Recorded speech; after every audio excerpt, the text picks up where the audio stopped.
अभंगावर अर्थपूजा बांधण्याआधी निमित्तानं आपण या ठिकाणी प्रवचन सेवा आयोजित केलेली आहे।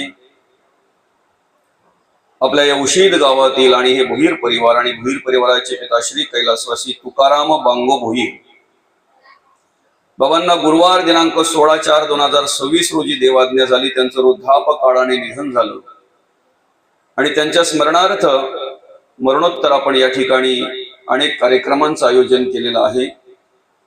रोजचं हरिपाठ या ठिकाणी संपन्न केलं जातंय आणि दररोज आपण या ठिकाणी तुकोबांच्या गाथेतील एका अभंगावर प्रवचन करण्याचं या ठिकाणी आपण नियोजन केलेलं आहे।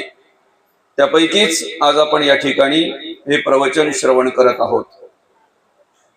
खऱ्या अर्थानं जोपर्यंत आम्ही देवाच्या म्हणण्याप्रमाणे वागतोय, देवाच्या आज्ञाप्रमाणे वागतोय, देवाच्या ज्याप्रमाणे देवाला अपेक्षित आहे त्याप्रमाणे आम्ही या ठिकाणी कार्य करतोय, तोपर्यंत आमच्याकडून अगदी चांगली कर्म घडत असतात, चांगले विचार आम्हाला स्पर्श करत असतात। आमच्या बुद्धीचा आपण वापर केला, आमच्या बुद्धीप्रमाणे आम्ही जेव्हापासून वागायला लागतो तेव्हापासून मात्र आमच्या आयुष्याची घडी विस्कटली जाते, आमच्या आयुष्याचं गणित बदललं जाते। कुरुक्षेत्रावर ज्यावेळी युद्धाची वेळ आली त्यावेळेला सारथी भगवान श्रीकृष्ण आहेत आणि भगवंत अर्जुनाला सांगतायत आता आपल्याला काय करायचंय तर या ठिकाणी युद्ध करायचंय। बरं का, शंखनाद झालेला आहे, युद्धाला सुरुवात होणार आहे। इकडचे सगळे सज्ज आहेत, पलीकडचे सगळे सज्ज आहेत आणि तेवढ्यात नेमका अशी परिस्थिती झाली का अर्जुनाने अर्जुनाची विचार देवाकडे मांडले। बरं का, अर्जुन देवाला म्हणतात भगवंता आपला रथ जरा मध्यावर घ्या। बरं का, का तर म्हणे कोणाशी लढायचं आहे, कोणाशी झुंजायचंय, कोणाशी लढायचंय ते कमीत कमी कळलं तरी पाहिजे ना, म्हणून मध्यावर घ्या, रथ मध्यावर घ्या। आता रथ मध्यावर घेतल्यानंतर काय होणार आहे बरं का, हे भगवंताला माहिती आहे, देवाला माहिती आहे काय होणार आहे ते, पण आग्रह कोणाचा आहे? अर्जुनाचा। भगवंत म्हणतात जैसी स्थिती आहे तैशा परी राहे, कौतुक तूप आहे संचिताचे। जसं देवाने ठेवले तसं राहता आलं पाहिजे। बरं का, पण आम्ही आमचा डोका लावला, आम्ही आमच्या बुद्धीचा वापर केला की मग तिथे काय होतंय, शेवटी सगळी गीता ऐकवावी लागते। एक कार्यकारण अर्जुन आहे त्या ठिकाणी, पण भगवंताला ती गीता आपल्याला ऐकवायची आहे। एक एक श्लोक त्यातला, एक एक मार्गदर्शन जे आहे ते आपल्याला ऐकवायचं आहे। बरं का, आज सगळ्या जगाला गरज आहे त्या गीतेची, सगळ्या जगाला गीतेची गरज आहे। बरं का, दुर्दैव एवढंच आहे की आज परदेशातल्या लोकांनी गीतेचा अभ्यास करावा आणि त्याप्रमाणे चालण्या वागण्याचा प्रयत्न करावा, परदेशातल्या लोकांनी। बरं का, सर्वश्रेष्ठ ग्रंथ, धर्मग्रंथ म्हणून ज्याच्याकडे बघितलं जातंय ती गीता आहे। काय दुर्दैव आहे, ती गीता आम्ही घरात ठेवायला पाहिजे, ती गीता आम्ही बुद्धीमध्ये घ्यायला पाहिजे, ती गीता ग्रंथ तो आम्ही आमच्या हृदयामध्ये, अंतःकरणामध्ये, मनामध्ये घ्यायला पाहिजे। तो आम्ही कोर्टात ठेवलाय, कोर्टात ठेवलाय। बरं, कोर्टात ठेवलाय ठीक आहे, पण त्याच्यावर हात ठेवून लोक खोटे म्हणतात, हे सगळ्यात मोठं दुर्दैव आहे। बरं का, असो, महत्वाचा विषय काय आहे की ज्या दिवशी प्रत्येकाच्या मनामध्ये, अंतःकरणामध्ये, प्रत्येकाच्या घरामध्ये गीता हा ग्रंथ असेल ना, त्या दिवशी गीता हा ग्रंथ कोर्टात ठेवायची गरज लागणार नाही, कारण आम्हाला तिथपर्यंत जायचीच गरज लागणार नाही। असो, अर्जुनाने स्वतःच्या बुद्धीचा वापर केला आणि देवाला विनंती केली, देवा मध्यावर रथ घेऊन चला, मला मध्यावर जायचं आहे, कमीत कमी कोणाशी मला लढायचं आहे ते मला पाहायचं आहे. आणि मग ज्या वेळेला अर्जुनाचा रथ भगवंतानी मध्यावर घेतला आणि ज्या वेळेला अर्जुनाने सगळे बघितले, त्यावेळेला गलित गात्र झाली सगळी इंद्रिय, त्याचे अंग थरथरा कापायला लागलं आणि देवायला सांगायला लागला, देवा अरे हे तर माझेच ना रे. भगवंत म्हणतात ही अवस्था तुझी होईल हे मला माहिती होतं, म्हणून मी तिथे उभा केला होता तुला. माझी हा विषय कधी येतो, आता कोण माझे आणि कोण माझं नाही ते नंतर समजते माणसाला. पण ममत्व निर्माण झालं ना, हे आचार्य आहेत, हे माझे काका आहेत, हे चुलत भाऊ आहेत, हे अमुक आहे, हे तमुक आहे. आणि एवढ्यापर्यंत अवस्था त्याची झाली की देवा यांना मारून मी ते घेण्यापेक्षा, बघा हा अर्जुनाचे शब्द आहेत, भीक मागून जेवेन, भीक मागून खाईन मी, यांना मारून ते घेण्यापेक्षा.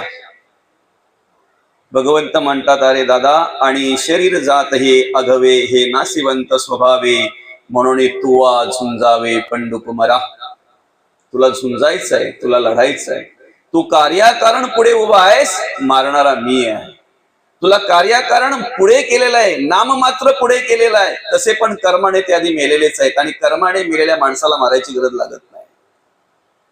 तसे पण ते आधी कर्माने मेलेलेच आहेत, फक्त कार्यकरण तुला पुढे केलंय, कार्यकरण तुला पुढे केलंय. भगवंत सांगतायत त्याला, मार्गदर्शन करतायत त्यांना, अर्जुनांना. आणि अर्जुन म्हणतायत त्यापेक्षा मी संन्यास घेतलेला बरा ना. हे सगळे योग जे निर्माण झालेत ना, ज्ञान योग, कर्मयोग, संन्यास योग, हे अर्जुनाने केलेल्या प्रश्नाचं उत्तर आहे.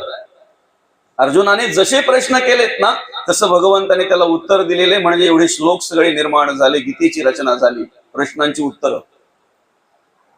मी संन्यास घेतो ना. भगवंत म्हणतात संन्यासी कोणाला म्हणतात माहिती आहे का? एक विश्लेषण केले त्याचं बरं का. मौली म्हणतायत, मी माझे ऐसी आठवण विसरले जयाचे अंतःकरण, पार्था तो संन्यासी जाण. बरं का, तू तर म्हणतोय माझे आहेत, इथे ममत्व निर्माण झालेलं आहे. मी माझे ऐसी आठवण विसरले जयाचे अंतःकरण, पार्था तो संन्यासी. भगवंताला अर्जुन म्हणतायत देवा माझे डोळे समोर पाहत नाहीत, पाहायला तयार नाहीत, माझे हात थरथरा कापतायत, पाय थरथरा कापतायत, इंद्रिय गलित गात्र झालेली आहेत, माझ्या हातातलं गांडीव खाली पडलेलं आहे, निशस्त्र झालोय देवा मी. माझ्यात हिंमत राहिली नाही. माझी इंद्रियच मला सांगतायत की हे काम करू नको म्हणून. माझं इंद्रियच हे सांगतायत हे काम करू नको. त्यावेळेला भगवंत म्हणतायत अर्जुना, इंद्रिये जे जे म्हणती ते तेची पुरुष जे करती, ते तरलेची न तरती विषय सिंधू. इंद्रियांचं ऐकून आतापर्यंत ज्यांनी ज्यांनी कार्य केलं ते तरलेची न तरती विषय सिंधू. कितीही प्रयत्न केला तरी त्याला ह्या भवसिंधू मध्ये तरता येणार नाही, ते शक्य होणार नाही. बरं का. आणि म्हणून ज्याप्रमाणे रथाचे सारथी भगवंत आहेत बघा हा, त्याप्रमाणे मार्गदर्शन करून अर्जुनाच्या मनरूपी घोडे आवरण्यासाठी त्या ठिकाणी भगवंताने ते मार्गदर्शन केलेलं आहे. त्या ठिकाणी सारथी भगवंत आहेत, स्वतः भगवान श्रीकृष्ण आहेत. कारण इंद्रिय ही मनाधीन आहेत मौली, इंद्रिय ही मनाधीन आहेत. आणि म्हणून आपली जी गती आहे, आपल्याला जी सुखदुःख प्राप्त होणार आहे, आपला जो आयुष्याचा मार्ग आहे, तो अधिक करून मनावर अवलंबून आहे. म्हणून जगद्गुरु तुकोबा पहिल्या चरणामध्ये आम्हाला सांगतायत, गती अधोगती मनाची युक्ती. आम्हाला चांगली गती मिळावी की अधोगती मिळावी, सद्गती मिळावी की अधोगती मिळावी, हे कोणावर अवलंबून आहे? मनावर. बरं का. ते मन आम्ही काय केलं पाहिजे? नियंत्रित केलं पाहिजे. ते मन आम्ही स्थिर केलं पाहिजे. आता साधं उदाहरण आहे बघा. संत म्हणतायत, धरीला पंढरीचा चोर. ऐकतो ना आपण नेहमी, धरीला पंढरीचा चोर. आणि पुढचं चरण काय बरं ते? गळा बांधून या दोर. गळा बांधून या दोर. इथे नाथांच्या घरची उलटी गुण आहे, संतांच्या घरची उलटी गुण असते. आम्हाला जर एखाद्याला पकडायचं असेल तर त्याला बांधतो आम्ही, ज्याला पकडायचं आहे त्याला बांधतो. बरोबर आहे की नाही माऊली? बाहेर जर कोणाला पकडायचं असेल तर आम्ही काय करतो, ज्याला पकडायचंय त्याला बांधतो. इथं तसं नाही, ज्याला पकडायचंय तो मुक्त आहे, तो मोकळा आहे. मग ज्याने पकडायचंय त्याने बांधून घ्यायचंय. आपण कपाळाला टिळा लावल्यानंतर कधी काही वेळेला काही लोक मानला इथे गळ्याला टिळा लावतायत. गळ्याला का टिळा लावतायत? तर इथे काय आहे, मन, मनाची जागा इथे. त्या मनालाही टिळा लागला पाहिजे, त्या मनालाही जाणीव झाली पाहिजे, त्या मनाकडे स्मरण राहिलं पाहिजे, म्हणून ती टिळा लावला जातो. बरं का? मग इथे त्या मनाला बांधलं ना, गळा बांधून या दोर म्हणजे मनाला बांधलं ना आम्ही की भगवंत आम्हाला सापडतो. भगवंताला जर सापडवायचं आहे, भगवंताची जर ओळख घ्यायची तर पहिले आम्ही कोणाला बांधायचंय? आमच्या माळ देहाला की मनाला? माळ जी आहे आपली ती देहाला की मनाला? देह तर जाणार आहे, देह तर नाशिवंत आहे. काय देह कशाचा आहे? अत्यंत दोष ज्या विटाळा त्या विटाळाचाची पुतळा. मातेच्या शोणीत पित्याच्या रेत संपर्क झाला जननी गर्भात. जोपर्यंत देहाच्या बरोबर आम्ही मनाला माळकरी करत नाही ना, माळ घालत नाही ना, तोपर्यंत माळेची किंमत आम्हाला कळणार नाही. कधीतरी मग माणूस बोलतो आता मालकरी झालोय म्हणून, नाही तर पहिल्यासारखं होईना. म्हणजे हा अजून देहानेच मालकरी आहे, मनाने नाही. काय कधीतरी बोलतो ना तो माणूस, नाही का? पहिला रूप दाखवी ना, मग जास्तच अति करशील तर पहिल्यासारखं होईल. म्हणजे काय? मनाने, अर्थात देहाने आम्ही जशाप्रमाणे असतोय, आम्हाला माळ घालायचे तसं मनालाही घालायचे. माऊली मनाला घालायचे. जाणवं कोणाला? मनाला का देहाला? जाणीव मनाला आहे, मनाकडे उभी करायची जाणीव आम्हाला. बरं का? मनाकडे उभी करायची. आणि म्हणून मनाला बांधलं की देव सापडतो. गती अधोगती मनाची युक्ती. तुकोबा काय म्हणतात पहिल्या चरणामध्ये? गती अधोगती मनाची युक्ती. मग मनावर जर हे सगळं अवलंबून आहे तर आम्ही काय केलं पाहिजे? तुकोबा म्हणतात मन लावा एकांती साधू संगे. साधूच्या संगतीला आपलं मन पाहिजे, संतांच्या संगतीला आपलं मन पाहिजे. बरं का? साधूच्या संगतीला, संतांच्या संगतीला आमचं मन पाहिजे. माऊली जर साधूच्या संगतीला मन असेल, संतांच्या संगतीला जर मन असेल तर त्याप्रमाणे ते मन कर्म करायला लागतंय, कार्य करायला लागतंय. बरं का? असं म्हणतात शहाण्याला शब्दाचा मारा का, काय बोलतात असंच ना? शहाणा माणूस जो आहे ना माऊली, त्याला हाताने मारायची गरज लागत नाही. त्याला शब्दाने जरी ऐकवलं ना तरी त्याच्यामध्ये परिवर्तन होत आहे. शहाणा माणूस जो आहे ना त्याला हाताने सांगायची गरज नाही, त्याला बाकीच्या गोष्टींनी सांगायची गरज नाही, त्याला शब्दाने जरी सांगितलं ना तरी त्याला कळतंय. तसं आम्हाला संत कितीतरी वेळा उपदेश करतात, कितीतरी वेळा उपदेश करतात, कितीतरी वेळा मार्गदर्शन करतात. पण शहाणा अनेक प्रकारचा आहे. हा शहाण्याचे प्रकार अनेक आहेत. कधीतरी एखाद्या मुलाने आईच्या म्हणण्याप्रमाणे कार्य केलं, आईला आवडेल असं कार्य केलं की ती आई त्याला जवळ करते आणि काय बोलते? माझं बाळ शहाणा आहे ना, शहाणा आहे माझा पोर, माझं बाळ शहाणा आहे. कधीतरी नावडतं काम केलं ना की मग तीच आई बोलते खूप शहाणा झालाय आता हा तू. तो शहाणा वेगळा आणि हा शहाणा वेगळा. संतांना जो अभिप्राय आहे तो शहाणा कोणता माहितीये का? एकदाच फक्त नारदांनी सांगितलं आता तुझा उद्धाराचा मार्ग एकच आहे, रामाचं नामस्मरण कर, भगवंताचं नामस्मरण कर. 17 वेळा सांगायची गरज लागली नाही. वाल्या कोलीला 17 वेळा सांगायची गरज लागली नाही माऊली. अनेक भेटले त्याला, अनेकांनी आपलं द्रव्य वाचवण्यासाठी प्रयत्न केले, अनेकांनी आपले जीव वाचवण्यासाठी प्रयत्न केला. सत्संग आयुष्यामध्ये एकदाच झाला. म्हणून कधीतरी संत म्हणतायत दगड एकदाच मंदिरात जातो देव होतो. माणूस माणसाने विचार करावा, माणसाने आपल्या मनाचा विचार करावा, अंतःकरणाचा विचार करावा. जगद्गुरु तुकोबा म्हणतायत मन लावा एकांती. घरात बसून एकांत साधता येतो आम्हाला, घरात बसून एकांत साधता येतो. जसं मोबाईल मध्ये गेल्यानंतर बाजूला काय चाललंय ते कळत नाही ना. पोरं काही बघा ना माऊली, किती जेवायचं विसरतात. एकदा जर मोबाईल भेटला ना पोरांना जेवायचं विसरतात. तो एकांत आहे त्यांचा, त्याच्यासाठी साईडला कोण बसलंय ते पण माहित नाही. मामा आल्यानंतर याच्या आधी नुसती उड्या मारायची पोरं, आता येऊन बसलाय, चहा पाणी झालं तरी त्याला पत्ता नाही. कर मामापेक्षा मोबाईल प्रिय आहे, मामापेक्षा मोबाईल प्रिय आहे, मावशीपेक्षा मोबाईल प्रिय, आत्यापेक्षा मोबाईल प्रिय आहे. कोण पाहुणा आलाय आमच्या घरी माहित नाही काय. आणि म्हणून त्या पद्धतीने आम्ही देवाच्या उपासनेमध्ये भजनामध्ये रममाण झालो पाहिजे. बाजूला कोण येऊन बसले ना हेही आम्हाला कळता कामा नये. किती वेळ झाला माहिती नाही, माझं वाचन पूर्ण झालं नाही ना तोपर्यंत वेळ बघणार नाही, माझं नामस्मरण पूर्ण झालं नाही ना तोपर्यंत वेळ बघणार नाही. आम्ही घड्याळाकडे पाहून परमार्थ करणारी माणसं, बरं का, घड्याळाकडे पाहून परमार्थ करणारी माणसं आम्ही. नामस्मरण करण्यासाठी आम्हाला असं टायमिंग लावावा लागतो, ग्रंथ वाचनासाठी आम्हाला टायमिंग लावावा लागतो.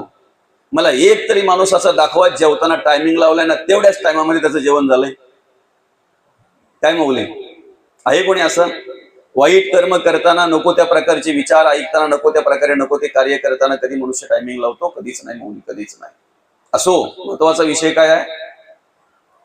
मनावर जर आमच्या सगळं अवलंबून आहे, मनाच्या अधीन जर आमचं सगळं आहे, तर मन साधूच्या संगतीला पाहिजे. एकदाच सत्संग झाला, एकदाच नारद मुनी भेटले, नारद मुनीने सांगितलं तुला आता कळलं ना कोण वाटेकरी आहेत नाही आहे, ठीक आहे, मग आता तुझा उद्धाराचा मार्ग एकच आहे, काय कर, राम नामाचा जप कर, भगवंताचं नामस्मरण कर. म्हणे मला राम बोलता येत नाही, मला पटकन बोलता येत आहे. उफराटे नाम जपता वाचे, पर्वत फुटले पापाचे, ध्वज उभारले पुण्याचे, ब्रह्मांड उरते. उफराटे नाम जपता वाचे, म रा म रा म रा म रा म रा म राम राम राम राम राम झालं. मरापासून सुरुवात केली, राम कधी झालं पत्ता लागला नाही, बरं का. वाल्मिकी जेथे तप केले ते वन पुण्य पावन झाले. एकच फक्त आम्ही आदर्श घ्यायचा, एकच बोध घ्यायचा. आम्ही काय माहितीये का, बसताना वाल्या कोली म्हणून बसला, उठताना वाल्मिकामध्ये परिवर्तन झालं. काय बसताना कोण बसला? वाल्या कोली. आम्ही सुद्धा उपासनेला बसण्याच्या आधी, देवाला देवपूजा करायला बसण्याच्या आधी कोण असतो? बरंच कानातून विष ऐकलेलं असतंय, बरंच तोंडातून विष गेलेलं असतंय, बरंच काय काय काय काय असतं ना. संसारामध्ये कार्य करायचं, हिंडायचं, फिरायचं, सगळे कार्यक्रम आपण अटेंड करायचे म्हटल्यानंतर कुठे कुठे काय काय विषय आपल्याला स्पर्श करतातच ना माऊली. किती जरी माणूस बोलला की मी स्वच्छ आहे, मी निर्मल आहे, मी त्यातला नाहीच, तरी कुठेतरी काहीतरी विचार स्पर्श करतातच, काहीतरी विचार स्पर्श करतात. आम्हाला काय करायचंय? पूजेला बसताना जरी वाल्या कोली म्हणून बसत असलो ना, तरी उठताना वाल्मिक म्हणून उठता आलं पाहिजे. तर त्याची प्राप्ती आपल्याला मिळेल, तर त्याचा फायदा आपल्याला होईल, बरं का. साधूच्याच संगतीला आम्हाला का बसायचं आहे? कारण आमचं हित आणि हिताच्या गोष्टी सांगणारा अधिकार फक्त साधूचा आहे, संतांचा. आपल्या हिताचं सांगणारे, बरं का, एक म्हणजे देव, आई वडील आणि संत साधू, याच्या व्यतिरिक्त कोणच नाही. हिताचं सांगणारे, हिताचा उपदेश करणारे फक्त साधू संत. म्हणून आम्ही संतांच्या जोडीला सतत राहायचं. आम्ही संतांचा एक शब्द जरी कानावर पडला ना तरी आमचा उद्धार होईल. एकच शब्द. काय ज्या वेळेला तो राजा रस्त्यातून चालला होता, आपण मागे पण ऐकलेलं आहे, पुन्हा एकदा ऐकू. जात असताना साधूचं दर्शन झालं, आणि साधूचं दर्शन झाल्यानंतर त्याने विचार केला, ऐकलेलं होतं, वाचलेलं होतं की साधूचा प्रत्येक वाक्य मंत्रासारखा असतो.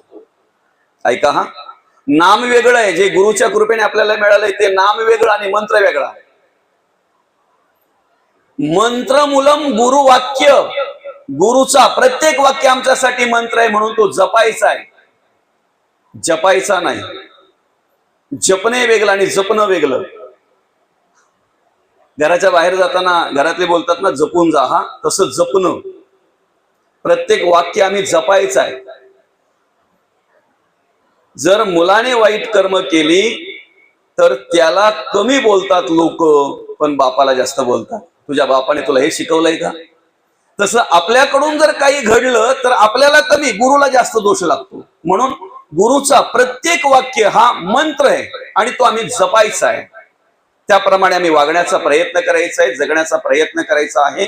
आणि म्हणून मग त्याला कळलं की साधूचा, संतांचा एक एक शब्द आम्हाला मंत्रासारखा असतो. आणि म्हणून साधूंच्या पाया पडला, दर्शन घेतलं आणि साधूंना विनंती केली, महाराज महाराज काहीतरी उपदेश करा.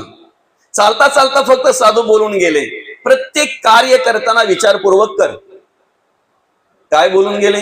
प्रत्येक कार्य करताना विचारपूर्वक कर. एवढंच ऐकलं. आता त्यांनाही पुढे जायचं होतं, यालाही घाई होती, तेवढं ऐकलं, पाठ केलं, बोलायला लागला. प्रत्येक कार्य करताना विचारपूर्वक करायला पाहिजे, बरं लक्षात राहायला पाहिजे. म्हणून मग घरी आल्यानंतर त्यांनी काय केलं बघा, काय श्रद्धा असते माणसाची. वाक्य काय आहे, सहज बोलू शकतो ना माणूस, सहज पाठ करू शकतो ना, सहज लक्षात राहू शकतंय ना. पण ते लक्षात राहावं म्हणून त्यांनी असे बोर्ड तयार केले. हॉलमध्ये एक बोर्ड, बेडरूम मध्ये एक बोर्ड, किचन मध्ये एक बोर्ड, बाहेर एक बोर्ड, बरं का. असे एक बोर्ड तयार केले. त्या बोर्डवर लिहिलं, प्रत्येक कार्य करताना विचारपूर्वक करावा. नेमकं झालं काय, एक दिवशी राजा शिकारीला गेलेला असताना त्याचा मेव्हणा घरी आला. मेव्हणा घरी आल्यानंतर त्या वेळेला खऱ्या अर्थानं थोडं वातावरण पावसाचं होतं. तो थोडाफार असं वातावरणामुळे त्याला कसकसलं होतं आणि ताप भरला होता. राजा घरी नसताना आल्यानंतर राणीसाहेबांनी त्याचे आता आदरातिथ्य केलं, अर्थात भावाचं पाहुणचार केला. पाहुणचार केल्यानंतर भावाला बरं वाटत नाही म्हणून त्यांच्या बेडरूम मध्ये भावाला झोपायला दिलं. शयनगृहामध्ये त्याला झोपायला सांगितलं. आणि नेमकं त्याला थोडं थंडी लागत होती म्हणून त्यांनी डोळ्यापासून अंगावर घेऊन शांत झोपलेला. भावाला बरं वाटत नाही म्हणून बहीण बाजूला पुस्तकं वाचता वाचता झोपून गेली. कारण नियमच येतो तसा, लवकर झोप येत नाही माणसाला. जेव्हा माणूस झोप येत नाही ना, त्या टाइमला पुस्तक वाचायला घेतो. त्याला माहिती आहे पुस्तक वाचता वाचता लगेच झोप येते, बरं का. पुस्तकातले धडे असे असतात की माणसाला लगेच झोपवतात आणि आयुष्यातले धडे शिकवणारे असे भेटतात की माणसाची झोप उडवतात. दोन्ही धड्यांमध्ये फरक आहे हो का. पुस्तकातले धडे आम्हाला झोप आणतात आणि आयुष्यामध्ये अशी काही माणसं धडे शिकवतात की आयुष्याची झोप उडून जाते. असो हरकत नाही. आता काय झालं, त्या भावाच्या बाजूलाच ती बिचारी झोपलेली म्हणजे पुस्तक वाचता वाचता झोपी गेली. तेवढ्यात राजा आला. राजाने बघितलं, अरे बाई इथे राणी झोपलेली, राणीच्या बाजूला कोणतरी आहे, अंगापासून डोळ्यापासून घेतलेला आहे. तलवार काढली, मारणार. तेवढ्यात त्याचा बोर्डावर लक्ष गेला, कुठलंही कार्य करताना विचारपूर्वक करा. मग त्याने विचार केला की आपल्याला जे काही करायचंय ते करायचंच आहे, पण कोण आहे ते तर बघू, विचार तर केला पाहिजे, विचारपूर्वक तर केलं पाहिजे. त्याच तलवारीच्या पुढच्या टोकाने त्याच्या तोंडावरचं पांघरून त्याने असं उडवलं आणि पाहतोय तर मेव्हणा त्याच वेळेला त्या पाटीच्या आणि साधूच्या स्मरण करून दर्शन घेतलं. आणि मग त्याने ठरवलं की एवढ्याशा पाटीने आज मेव्हण्याचा घात होणारा थांबवला. साधूचं प्रत्येक वाक्य हे आमच्यासाठी मंत्रासारखं असतंय. संतांचं प्रत्येक वाक्य हे आमच्यासाठी मंत्रासारखं असतंय. फक्त ते आम्ही जपलं पाहिजे आणि म्हणून जपता यावं, बरं का. त्याप्रमाणे ती कर्म घडावीत म्हणून जगद्गुरु तुकोबा या ठिकाणी आपल्याला उपदेश करताना म्हणतायत काय, मन लावा एकांती साधू संगे, बरं का. जतन करा धावते ओढाळ सैराते. सैर वैर असते ते, बरं का. धावते सैरा ओढाळते म्हणून ते जतन केलं पाहिजे. जतन म्हणजे काय, तर आम्ही त्याचा विचार केला पाहिजे, त्याच्यावर नियंत्रण केलं पाहिजे, त्याला अगदी स्थिर केलं पाहिजे. मन स्थिर झालं की माणूस स्थिर होतो. ज्याचं मन चंचल आहे ना, तो कुठे पण जाऊ द्या, तो चंचलच. तो कुठेही जाऊ द्या, बरं का माऊली, कुठेही जाऊ द्या, तो चंचलच. पण ज्याचं मन स्थिर आहे ना, ज्याचं मन पवित्र आहे ना, तो कुठेही असू द्या, स्थिर असतो अगदी, बरं का. आणि खरं तर आपल्याला स्थिरता प्राप्त व्हावी असं वाटत असेल ना, निवांतपणा, एकांतपणा, बरं का, असं जर वाटत असेल, एकांतपणा, निवांतपणा मिळावा असं वाटत असेल, तर हे सगळं मनावर डिपेंड आहे, अवलंबून आहे. आणि ते मन जर स्थिर करायचं असेल तर त्या मनाला भगवंताच्या भजनाला लावा, भगवंताच्या नामस्मरणाला लावा. देवाचं नामस्मरण आपण केलं